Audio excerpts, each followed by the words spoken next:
Hello,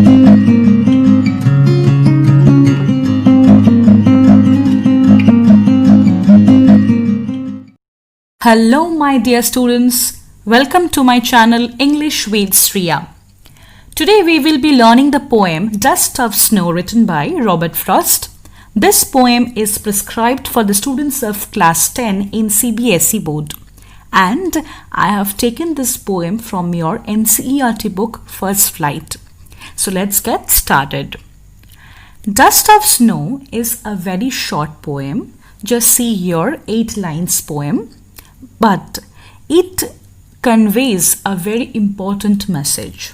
That is, we should not give up so much easily.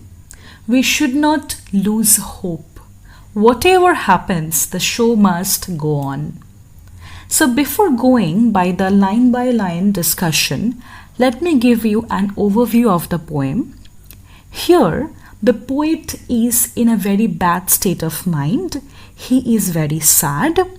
He is trying to end his life and regretting his life. But some incident, a very small incident which took place, has really changed his outlook of life, has really uplifted his mood. Now, what is that incident? Let's see that. The way a crow shook down on me the dust of snow from a hemlock tree. So, the poet here was walking under a hemlock tree. Now, the hemlock tree is a poisonous tree and it has some white flowers. This poisonous tree was there on the road. It was winter season and the poet was just beneath the tree. It happened that one crow was also there on the tree, which all of a sudden shook the branches of the hemlock tree and some dust particles fell on the poet. So this was just the silly and very simple incident, that is falling of snow particles from the hemlock tree due to the shaking of the branches by a crow. But this incident may sound very simple and silly, but has a very important and a very deep impact on the poet. The poet says, "This incident has given my heart a change of mood." Now, why a change of mood?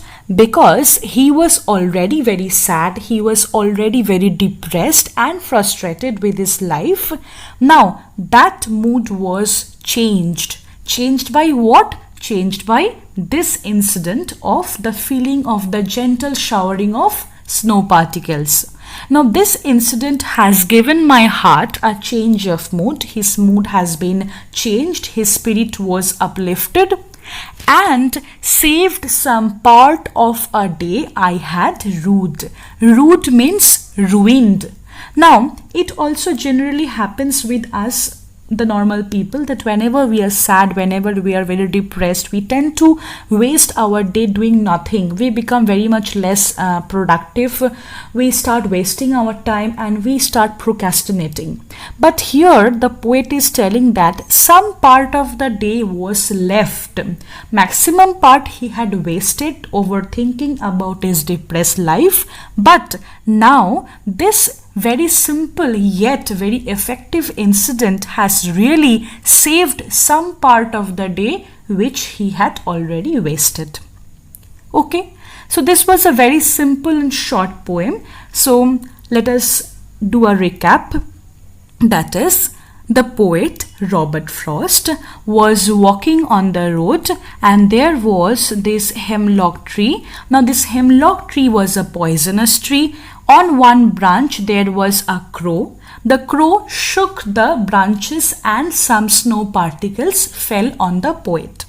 The poet was very sad and depressed, but this very simple incident where he could feel the gentle touch of the snow has really uplifted his mood.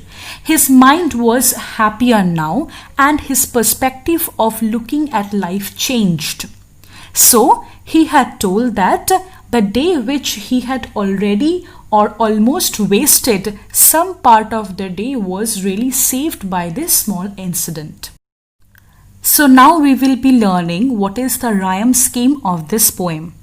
Now, how to identify the rhyme scheme? We have to understand in which tone the ending of the words are in. Suppose this is crow. Now, this crow sound is similar to snow.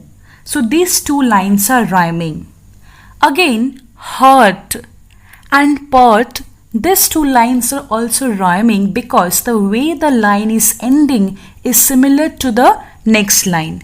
Here also, change of mood, I had rude, this line are also matching. So this way we always find the rhyme scheme. So now we will be numbering this according to their pronunciation and the tone. The way a crow, here we will be writing A. Shook down on me. Me and crow doesn't match in the tone, so we will be writing B. Again, the dust of snow. Snow matches with crow, so we will be writing here A. From a hemlock tree. Tree matches with me, so we will be writing here B.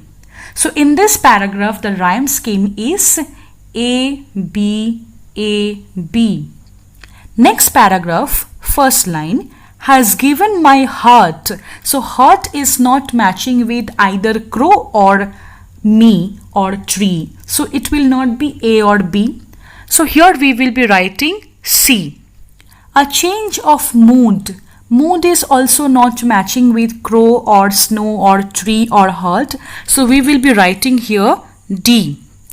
And saved some part. Part is matching with what? Heart. So we will be writing here C.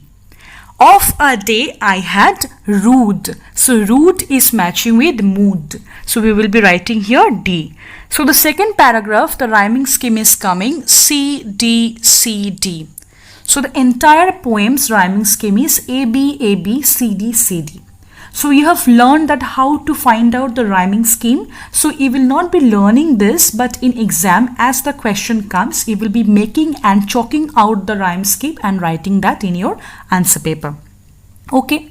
So now we will be seeing what we have exactly learned in this poem, and we will just do a quick recapitulation. That is, which are the points which we should remember in this poem very nicely. Number 1. Hemlock tree and crow are considered bad women. Bad woman means bad symbol, negative symbol. These two elements are often associated with death and negativity. These are the conventional norms that these two things which are black in color doesn't really look good, that is crow, and a tree which has poisonous flowers. This cannot do anything good. These are bad symbol. But here Robert Frost has used these symbols only, these elements only to bring positivity in his life.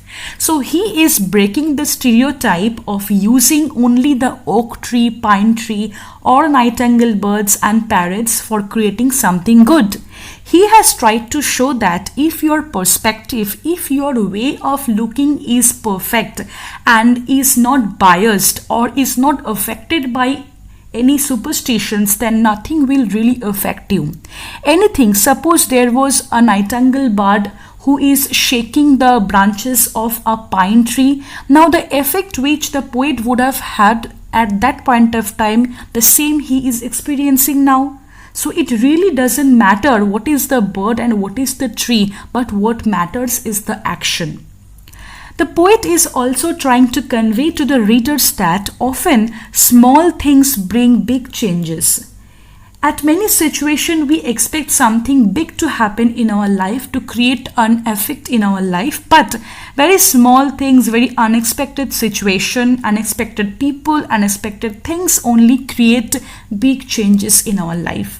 So we should not be losing our hope. We should not be giving up very easily whenever we fail to do something. We should not be feeling like a loser, because there is always hope in unexpected things, and we can really get that back in our life. So I hope you all have understood the poem. If you really have any questions, any doubts, then you can comment down in the comment box. And if you like the video and want some more educational videos, then please subscribe to my channel and share among your friends. Thank you. Stay safe.